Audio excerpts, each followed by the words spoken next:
Howdy fellas, I figured I'd do another video shortcomings of these 5th gens. If you're new to the channel, I have quite a few of the 4th gens and 5th gens now. People around me that know, they'll always ask. So, well, I think they're just expecting something new to pop up and just trying to get an update. So I figured, why don't I do another video about it? Anyways, here we go. I don't know where to start from. I don't have a list to go off, but I'll go off memory. What really has stood out to me on these 5th gens is their emission systems. They're inconsistent. They're very inconsistent. I used to say they need to be worked to stay out of the shop, and right now I don't even know what to tell y'all. Besides, any DEF system is pretty sensitive, but these 5th gens are pretty bad. It's kind of hard to gauge and tell you how horrible they are, but I'm just going to say they're really sensitive. So be careful with that. It's not like, oh no, that's a no-brainer, Paul, duh. No, I've had trucks in the shops and the dealerships can't figure out what's going on. I'm just trying to scream in the background, drain the DEF, put fresh DEF in there, give her hell, meaning, regener. And the last one literally had to do four regens back to back, and yeah, it's scary. If you're a one-man show out there, you got a brand new truck and it goes to crap. My situation, I'll try not to go into details on every issue too far. If something stands out to you and you guys want more detail, just put it in the comment section. I'll elaborate a whole different video. But we've had a lot of messages come and go as far as service DF. Typically they come and then they go. If you're gonna sit there and idle the truck for a day or two, you're in trouble with these 5th gens. If you put in what kind of trouble, like it'll go in limp mode and lock you out, so you got to go to dealership, get it squared away. We had one of those a few months ago. Just recently I bought a brand new mega cab. It was on the road for a few days and just started chucking fuel, throwing messages, and pretty much went in limp mode. The thing average for the day was about 5 miles to the gallon. And then we ended up doing going to the dealership and getting them to push the regen. They're kind of like, oh, we don't know what's wrong with it, and you end up screaming in the background like, hey, drain the DF, put some fresh DEF. And keep in mind, we're a trucking company. We're always at the truck stops. Everyone's claiming you got the best DEF out there, and that's not the case. It's starting to drizzle. I came in here. That's really not the case. Truck only fuels up at truck stops. We got truck stop DEF and things went to crap. So after the dealership monkeying with it for a day, they ended up putting fresh DEF in there and just regenning 4 regens back to back, force regens, and never had an issue with that, knock on wood. And 12,000 miles later, truck's running just fine. Nothing was replaced, just fresh DEF on that one. Next one is ball joints. These 5th gens are just notorious for ball joints. They're horrible, guys. I mean, I've held off and replaced them at 50,000 miles, but from brand new, these ball joints got a little play in them. So I couldn't tell you that I got a 5th gen that didn't have weak ball joints. They all have a little bit of the ball joints have a little bit of play. Supposedly that's within specs. Supposedly that's normal, guys. That is not normal. I'm not okay with that. So what we end up doing, keep an eye on it, riding it out till 100,000, give or take. That one case, I think it was 50,000. It got noticeably worse, so we pulled the trigger and swapped that out. That's kind of sad. Besides that part of the suspension, we have no other issues with it whatsoever. What else? There's something else that really stood out to me. Oh, the wiring. This is a big issue in the 19s. The main harness under this dash, yeah, something goes haywire. It gets all kind of funky. So, this sounds funny.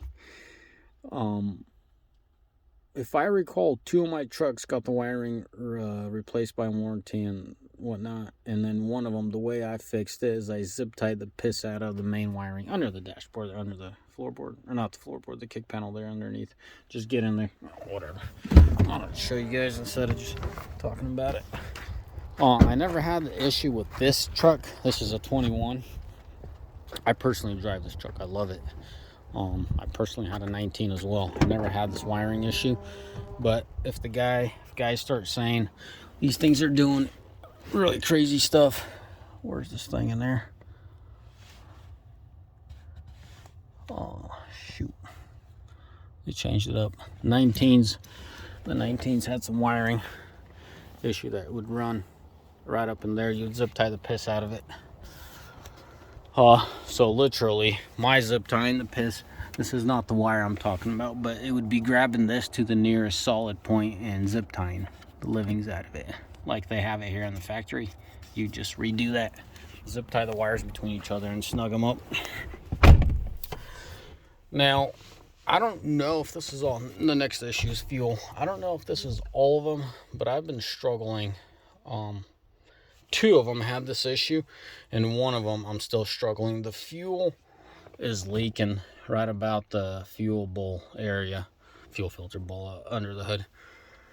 I just can't remember what it was on the first one, but the second one still hasn't been fixed. The dealership has said it has, and no, not my local. My local never worked on it. It was on the road. This boy lives on the East Coast, so the truck's always on the road, and if it hits the dealership somewhere out there, we're bringing him in right now. He's en route. It's a very small leak. No one can find it. You clean it, nothing happens. Once you put the truck under a load, the fuel leak happens. It makes a mess. No one can find it. That's just a really quick rundown of it and all the issues we've been having with it. So yeah, guys, there's nothing really wrong with these 5th gens.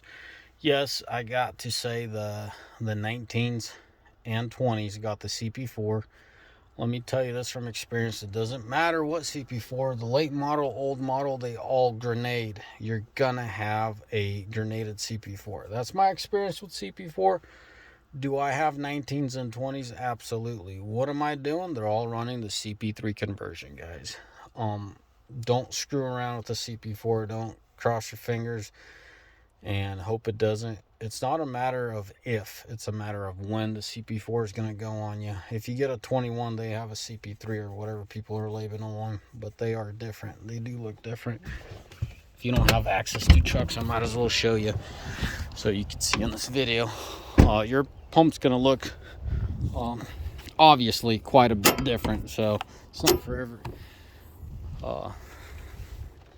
Yeah, just don't worry about that. Focus on the pump.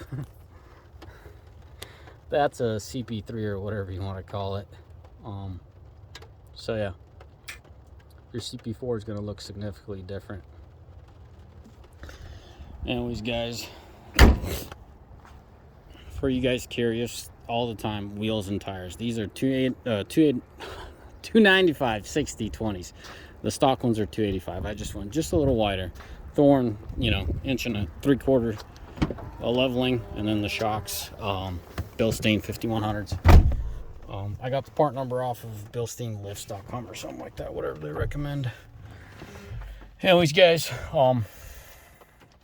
besides the, what the heckers, we are getting rained out. Anyways, I know I'm forgetting something.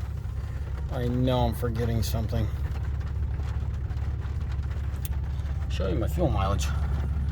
This has been reset since I fueled up. So it hovers between 16.5 and 17 miles to gallon. Absolutely love this truck.